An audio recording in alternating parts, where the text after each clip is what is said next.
Hello, reality shifters. Dr. Cristina here with the latest resistance breaking process from Abraham Hicks, and that is the inactive box. It's a real box, big one.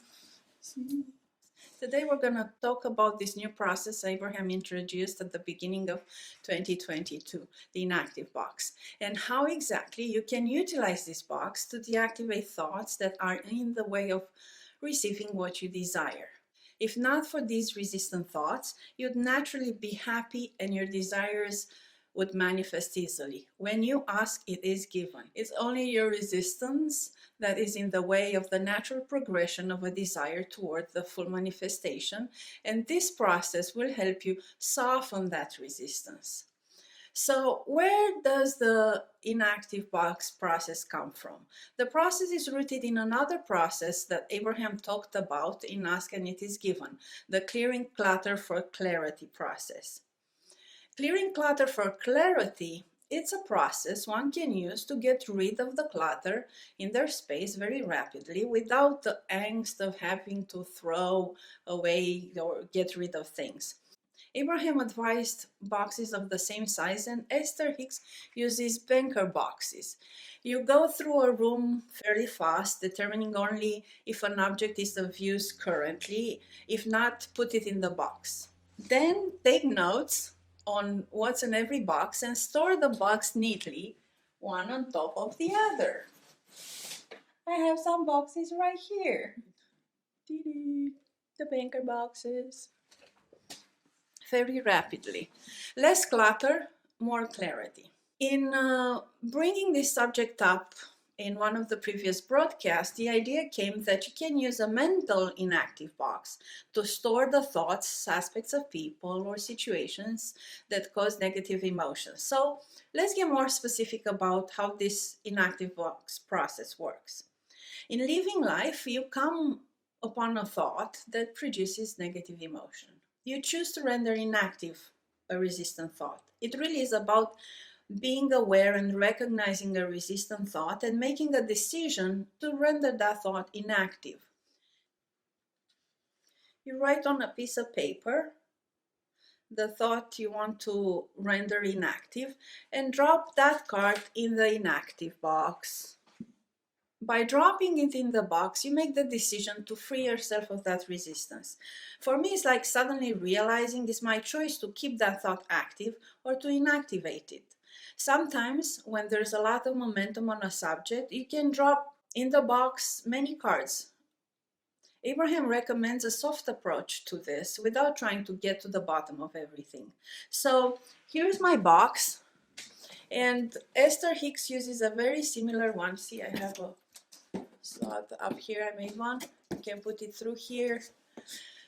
I also have a box in my bedroom, just because sometimes I inactivate stuff at night.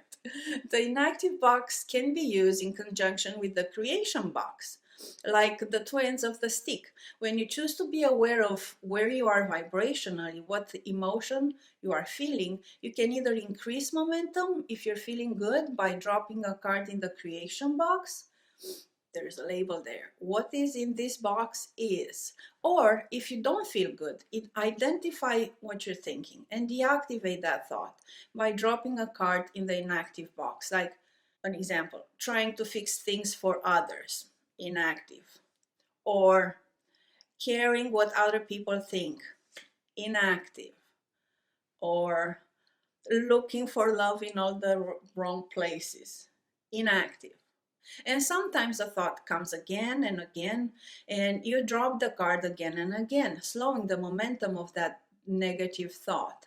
It's brilliant and it works. Sometimes I use the access clearing statement with it, and it's like a belief that doesn't serve me that is in the way of allowing in what I created.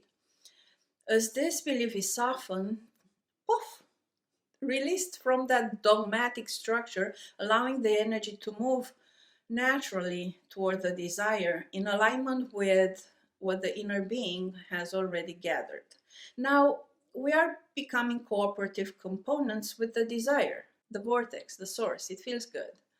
Later on, Abraham shared about Esther's experience since the inactive box. Esther Hicks feels a sense of ease and flow in her day and around many things, and that has been my experience as well. Let's play with the deactivating some of the things, like painful memories of the past. Inactive. Dropping it in the box. Martyrdom. Inactive.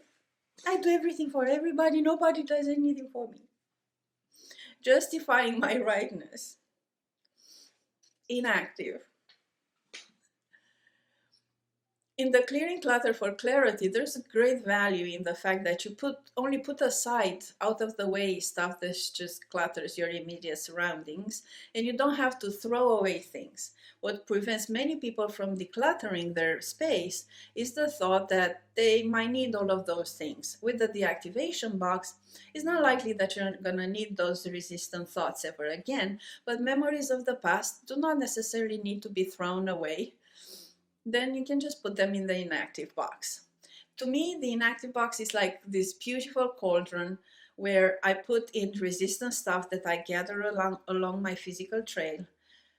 Really pretty hard stuff that loses its structure in the box and releases the energy for gaining momentum in the direction of what I want.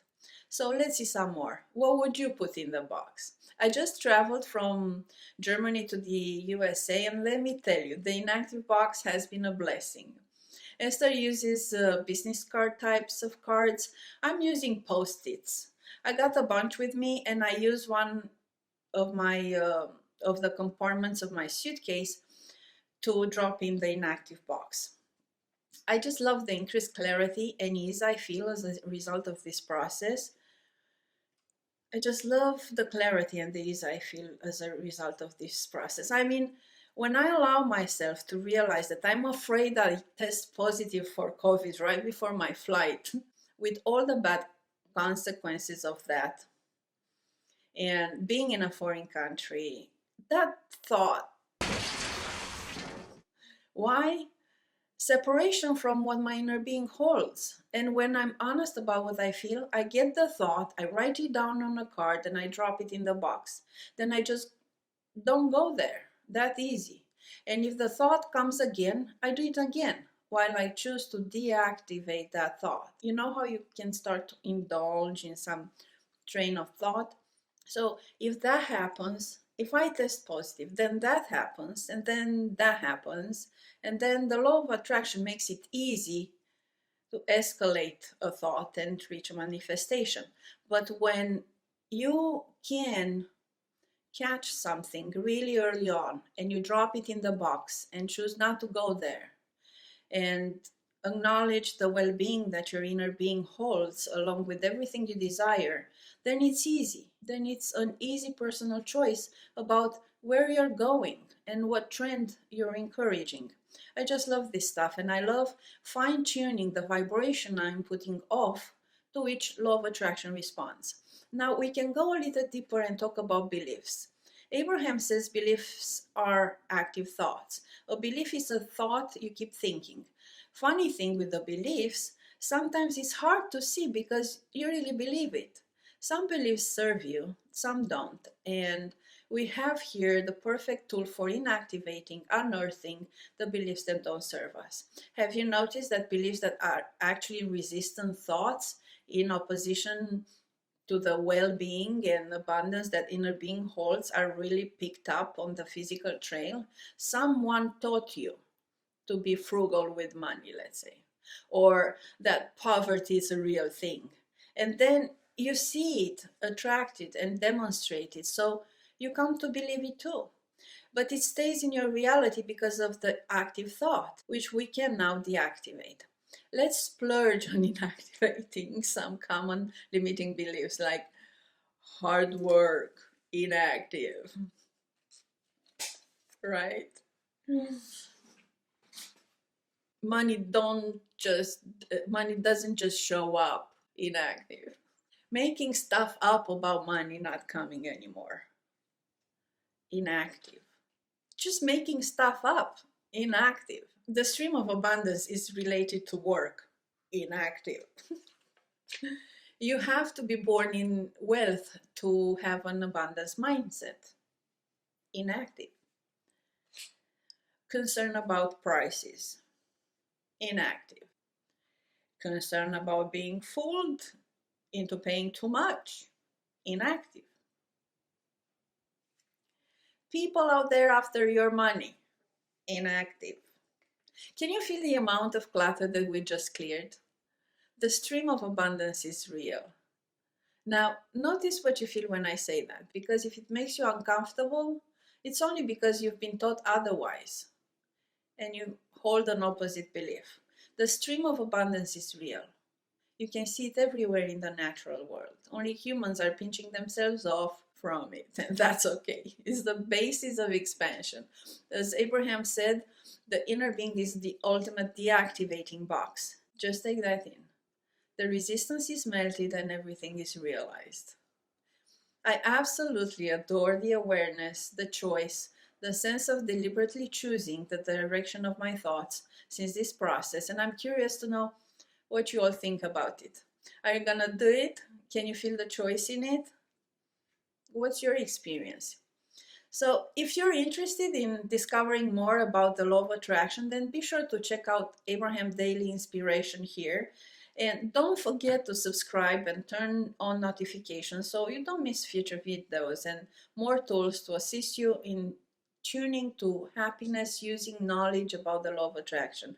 And unless you really don't like my accent, hit the like button and help others to discover this content. Until next time, enjoy. Bye.